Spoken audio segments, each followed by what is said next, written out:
welcome to the Celtic Llama. In this video, I'll be showing you how to do the knitted rib stitch pattern. You can see how stretchy this is.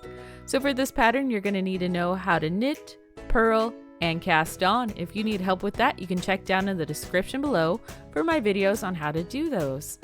So to get started, you want to cast on any odd number of stitches. For the first stitch, you are going to knit, and then you're going to do a repeat of 1 purl, 1 knit, and you're going to do that all the way to the end of the row.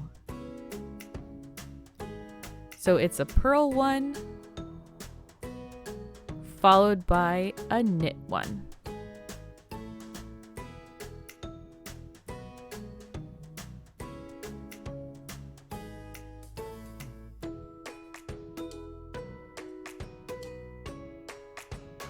Pretty straightforward.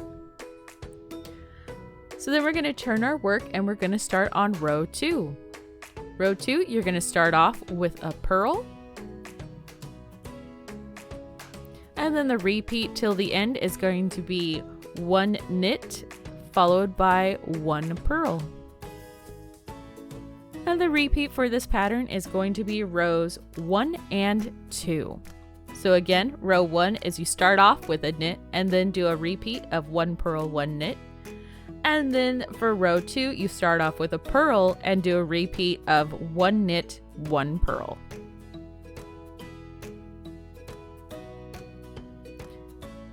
And there you have it. Pretty easy. That is how you do the knitted rib stitch pattern. I love how stretchy this is. If you found this video helpful, please do give it a like, and I really do hope that you have a happy knitting day.